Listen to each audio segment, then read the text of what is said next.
요즘 뭐 미국 금리다, 환율이다, 또 중국 부동산 문제다 해서 금융시장 보면 걱정들 많으시죠? 네, 그렇죠. 그래서 오늘은 보내주신 자료들, 특히 그 구조로 돈을 설계하는 사람들, 이 책 내용을 좀 중심으로 해서요.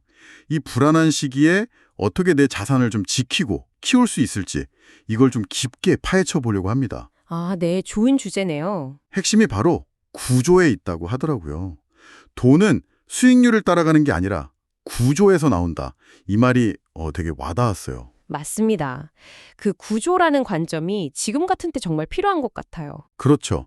그래서 당신만의 그 든든한 금융 구조, 이걸 어떻게 만들 수 있을지 오늘 같이 좀 풀어보죠. 네, 좋습니다. 사실 아시다시피 미국 금리가 작년에 5.5%까지 갔었잖아요. 이게 22년 만에 최고치였고, 네, 엄청 높았죠. 이게 전 세계 자금 흐름을 완전히 바꿔놓고 있고요.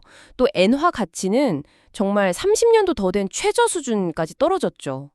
달러당 150엔 넘는 거 보고 좀 놀랐습니다. 맞아요. 상상도 못했었는데. 네. 거기다가 중국 부동산 문제? 그 헝다 부채만 400조 원이 넘었다고 하고 또 여러 신흥국들 부채 위기까지.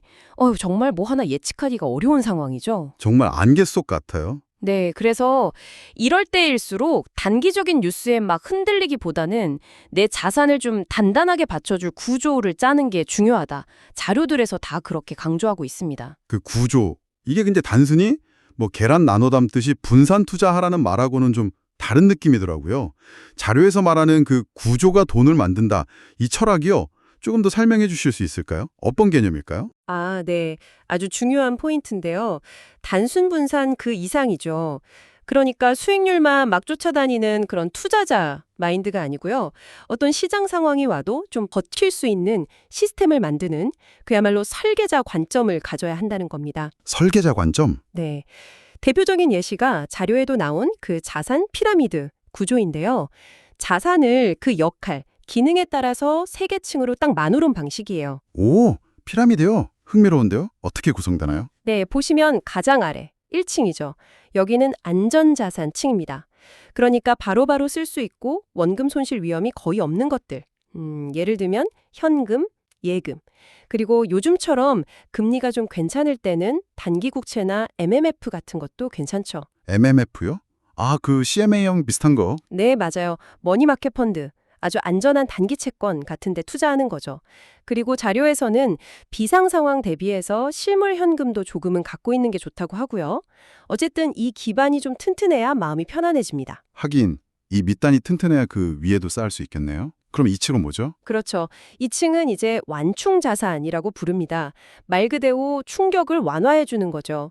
금융 위기라던가 아니면 인플레이션 같은 충격이 왔을 때 자산 가치를 좀 지켜주는 역할. 완충 자산. 예를 들면요. 대표적인 게 역시 금, 그리고 미국 달러 같은 안전 통화 자산입니다. 달러 예금이라든지 달러로 발행된 채권 같은 거요. 예를 들어 우리나라 원화 가치가 확 떨어질 때 이 달러 자산이 어느 정도 그건 상쇄해 주는 거죠. 아, 그런 원리군요. 네, 자동차의 서스펜션처럼 포트폴리오 전체의 어떤 변동성을 줄여주는 아주 핵심적인 층이라고 할 수 있습니다. 이거 괜찮은 아이디어네요. 근데 요즘처럼 금값도 너무 오르고 환율 변동성도 클 때는 사실 좀 부담스럽기도 하거든요. 자료에서 혹시 이런 부분에 대한 팁 같은 건 없었나요? 뭐 어떻게 사야 한다거나? 아, 네. 좋은 지적이세요. 당연히 부담될 수 있죠. 그래서 자료에서도 금이나 달러를 한 번에 왕창 사기보다는 꾸준히 정기적으로 모아가는 방식을 권장합니다. 적립식 투자처럼요. 아, 꾸준히. 네. 핵심은 타이밍을 맞추려는 게 아니라 구조적으로 위험을 분산하는 데 있는 거니까요. 자, 그리고 마지막 3층은 성장 자산입니다. 성장 자산? 이거 좀 익숙하네요. 네, 장기적으로 자산을 불리는 걸 목표로 하는 거죠. 대표적으로 주식. 근데 이제 개별 종목보다는 변동성 관리가 좀 더 쉬운 국내외 ETF를 주로 추천하고요. 아니면 소액으로 부동산에 간접 투자하는 리츠 같은 것도 여기에 해당됩니다. 아, 리츠. 네, 중요한 건 아래 1층, 2층이 든든하게 받쳐주고 있으니까 내가 감당할 수 있는 위험 수준 안에서 장기적인 관점으로 투자를 이어갈 수 있다는 거죠. 그렇군요. 자산 자체를 이렇게 피라미드로 나누는 것 외에도 통화 자체를 분산하는 이른바 통화 바스켓 전략도 중요하다고 강조했죠? 네, 맞습니다. 원화에만 전부 가지고 있는 건 좀 위험하다는 건데 특히 요즘처럼 환율 출렁일 때는 더 와닿는 것 같아요. 정말 그렇죠. 그래서 자산의 일정 비율은 기축통화인 달러로 보유하는 게 기본이고요. 뭐 상황에 따라서는 유로나 엔화 같은 다른 안정적인 통화도 좀 고려해 볼 수 있겠죠. 이걸 기인이 다 하기는 좀 어려울 수도 있겠는데요. 네, 맞아요. 직접 관리하기 번거롭거나 어렵다면 다양한 통화에 알아서 분산 투자해주는 글로벌 펀드라든지 아니면 은행의 멀티통화 예금 같은 상품을 활용하는 것도 방법이라고 제안합니다. 여기서도 역시 핵심은 환율 예측이 아니라 위험 관리입니다. 구조적으로 접근하는 거죠. 알겠습니다. 자산과 통화를 분산해서 위험을 막는 이런 방어적인 구조를 쭉 살펴봤는데 근데 이것만으로는 뭔가 좀 아쉬운 느낌이 있어요. 자료에서는 매달 꾸준히 돈이 들어오는 현금 흐름의 중요성도 엄청 강조하던데요. 이 현금 파이프라인은 어떻게 만들려고 하나요? 네, 이것도 구조 설계의 아주 중요한 축입니다. 자산 가치가 오르는 것만 기다리는 게 아니라 매달 생활비든 재투자 자금이든 꾸준히 들어오게 시스템을 만드는 거죠. 현금 흐름 시스템. 네. 예를 들면 뭐 배당을 꾸준히 주는 배당주나 월배당 ETF 같은 거 투자하는 방법이 있겠고요. 예금이나 채권 이자도 당연히 현금 흐름이고요. 또 소액으로 리츠를 통해서 부동산 간접 임대소득을 얻는 방법도 있죠. 전통적인 방법들이네요. 네, 근데 여기에 더해서 요즘은 디지털 수입원도 중요하게 언급해요. 뭐 유튜브나 블로그 같은 컨텐츠 제작해서 얻는 수입이라든지 여러 플랫폼을 활용한 부업들 있잖아요. 아, 그런 것들도 구조적으로 만들 수 있다. 그렇죠. 심지어 뭐 걷기 앱 같은 앱테크, 또 꾸준히 하면 용돈벌이 이상이 될 수 있다고 하고요. 핵심은 여러 개의 파이프라인을 만들어 두는 거예요. 그래서 하나의 수입원이 좀 흔들려도 전체 가계 경제가 버틸 수 있게 하는 힘을 기르는 거죠. 이야, 이거 정말 든든한 구조가 되겠네요. 방어 구조에 현금 흐름까지. 자, 이렇게 준비가 됐다면 이제 위기를 기회로 삼는 좀 더 공격적인 전략도 생각해 볼 수 있겠네요. 그 위기는 곧 기회다 이런 말처럼요. 네, 맞습니다. 자료에서도 그 부분을 빼놓지 않죠. 시장 전체가 막 공포에 휩싸일 때가 있잖아요. 네, 있죠. 그럴 때 보면 정말 좋은 자산인데도 제 가치보다 훨씬 싸게 거래되는 경우가 생깁니다. 뭐 2020년 코로나 팬데믹 초기가 그랬었죠. 아, 그때 생각나네요. 네.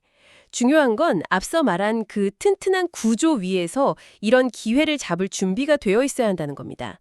남들이 막 두려워서 팔 때 나는 그 설계자의 관점에서 좋은 자산을 싸게 살 수 있는 현금, 즉 1층 자산과 심리적 안정감을 이미 확보하고 있어야 한다는 거죠. 아, 결국 또 구조로 돌아가는군요. 준비된 사람만이 기회를 잡는다. 그렇죠. 워런 버핏 같은 대가들이 항상 강조하는 방식이기도 하고요. 그렇군요. 결국 오늘 쭉 이야기를 나눠보니까 모든 게 그 구조라는 키워드로 통하는 것 같습니다. 예측하기 어려운 시장 파도 속에서도 자산 배분 피라미드, 또 통화 분산 바스켓, 그리고 꾸준한 현금 흐름 파이프라인이라는 이 구조를 잘 설계해두면 크게 흔들리지 않고 갈 수 있다. 이런 얘기네요. 네, 정확합니다. 자료에서 말한 것처럼 단순 투자자가 아니라 자산 설계자가 되어야 한다는 말을 참 인상 깊었습니다. 청취자 여러분도 현재 자신의 금융 구조를 한번 점검해 보시고 오늘 나눈 이야기들로 부족한 부분을 조금씩 개선해 보시면 어떨까 싶네요. 네, 맞습니다. 우리가 통제할 수 없는 시장을 예측하려고 애쓰기보다는 내가 통제할 수 있는 나만의 구조를 만드는 데 집중하는 것이 훨씬 현명한 길일 겁니다. 네, 마지막으로 청취자분들께 질문 하나를 던져보고 싶네요. 오늘 이야기 나눈 이런 금융구조 설계 외에 지금 당장 시작해서 시장 상황과 관계없이 당신의 재정적인 회복 탄력성, 이걸 키울 수 있는 단 하나의 작은 습관은 무엇일까요? 한번 생각해 보시면 좋겠습니다. 오, 좋은 질문인데요. 네, 그 작은 습관이 당신의 구조를 더 단단하게 만들어줄 겁니다. 구조를 믿고 꾸준히 나아가시길 바랍니다. 당신의 구조가 당신의 힘이 될 테니까요.